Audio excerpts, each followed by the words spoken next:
welcome to Bestie Conversations. This is just something that came to mind. We've been thinking about doing it for some time, and we're just here. We're supposed to be doing the people and work, but we just decided to take a moment and just have a conversation and share. Totally unscripted. Yes. Hi, Noran. Hi. All right, so it's been a year and much since we've been going through this this pandemic, and it has affected a lot of us, especially creatives. Yeah, but we were having that conversation. So we want to know, we're going to share, and we want to know from you, what has it been like? How has it affected you? And what do you call it, Noran, hitting That wall, that creative wall, where I'm a designer, graphic designer, and a couple of days ago I found myself sitting down. I had the brief from the client and I'm sitting down, and half an hour later I was still sitting down. I couldn't get that engine started. I couldn't get the ball rolling. It's been happening a lot, where it's almost deadline coming up. That's when you decide, okay, let me do something. But normally the creative juices would just be flowing. But it hasn't.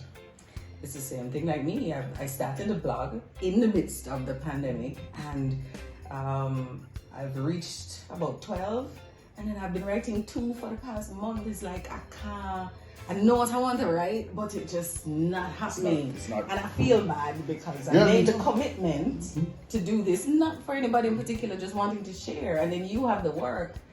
So we want to know how you've dealt with it. If it's happened, if you found yourself, sometimes you get up in the morning and you're a little slow to start, but eventually the snowball and you start working as a creative. But when you reach day 3 and nothing is coming out, it's the same way writers have writer's block. You have a design block, a creative design block, and sometimes I will leave, go to something else, watch something that inspires me, and then the neurons start flowing and firing, and boom, work started. But I couldn't. I just sat there staring at it, and blank, nothing came out. And it concerned me because I realized it has a bigger impact. It started to affect other things in life. So all of a sudden you don't really feel like leaving your house or leaving your room because you're just stuck in this little pinball. Do you think it's because you've had to be at home? As I say, I empathize with those who have had to stay at home, but in my line of work, I have been working right through the pandemic. So I haven't been able to understand working from home and not being able to, even like how I would drive from home to work and back. Do you think that that's what probably has caused it, because you're not out there as much? To me, no, because I can work in a singular space as long as the space is comfortable. And sometimes I choose to work from home because I just want to be in that one spot. But sometimes driving to work, something comes up too. This is something. I like changing the scenery because that affects my creativity. Right, it does. Pass a billboard and you say, oh, you know that, and before you know it. And sometimes I'm at home flipping through YouTube or going through a magazine and going, that's kind of cool. And before you know it, something starts. But my problem was, regardless of environment, I was still just flatline, plugged out. And I started feeling even sadness, proper depression. Sadness, yeah. No depression. I don't want to lighten the word because depression is serious for some people. Right. But let's call it depression. Depressed that you're going towards your timeline because you would have a deadline basically for what you have to do. But then one led to the other, so it's this deadline isn't working. Where are you in your life? Are you happy? What are you not happy about? Are you where you should be? Why aren't you where you should be? Going down the rabbit hole. Down the rabbit hole. Well, it's the same thing. I mean, I have no deadline because it's not for a particular. I do set myself like every Saturday I'm gonna put something out, or every month I make sure I write something. But then I feel bad because I feel it's my obligation, even if it's the one person that's reading it or the one person that's looking at the video, that I made that commitment. And I feel bad just like you do. You feel bad. Yeah. So we have to find a way to come out of the rabbit hole. I call it restarting the engine. Think of it like a car that is turning it over and you hear it. It's almost there, but sometimes you just need that little spark to get it going.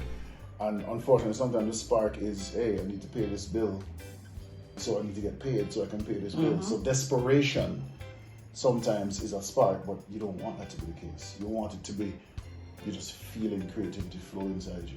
And I kind of kick myself in the butt because I said to myself, yo, there's so many people who have it 100 times harder. What are you sad about? Snap out of it.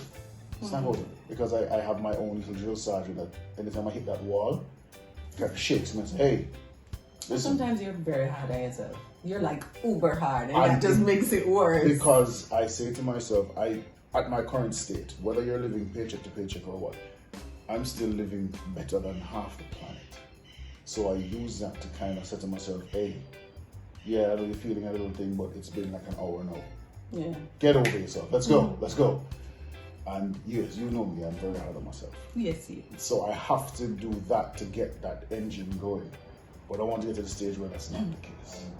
It's not easy sometimes. Sometimes you do feel depressed because, like I said, one thing leads to another, and before you know it, even though you're dealing with this project, you start thinking about, oh, the credit card company will come tomorrow. Yeah. Or light bill due. light bill due, I can't afford light.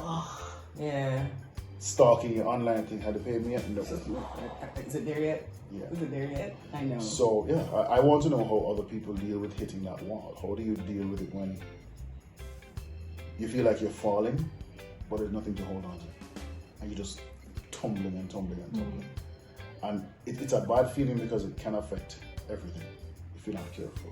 So sometimes hearing how somebody else deals with it helps you with yours. Yeah. So, and that's what we want. We want you to comment. Let us know what it's been like for you. Have you hit that wall, as we talked about? Have you gone down that rabbit hole, as we just spoke about? So just comment, and I mean, from those comments, the conversation will continue. Because that's what we're doing. We're just having a conversation. We're sharing. We never know who we might help or who might help us. there you go. Each one help one. Yep. So, bestie conversation continues. That's what we'll call it, you know? That's what we're gonna do. I don't know. I'm fine with that. We'll tweak it. We'll tweak it, but yeah. Okay. Thank you. Thank you.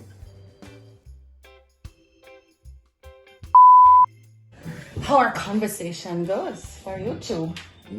See how I gray here? See? Just now? No, it come out more. And then there's the one right in the middle. Right here. One. Have two. You're like 1,000 years old, yeah. What's your point? You're a witch. Vampire. No, I prefer vampire. Witch. Hi, I'm Roxine. Thank you so much for watching our video. Don't forget to like, comment, share, and subscribe.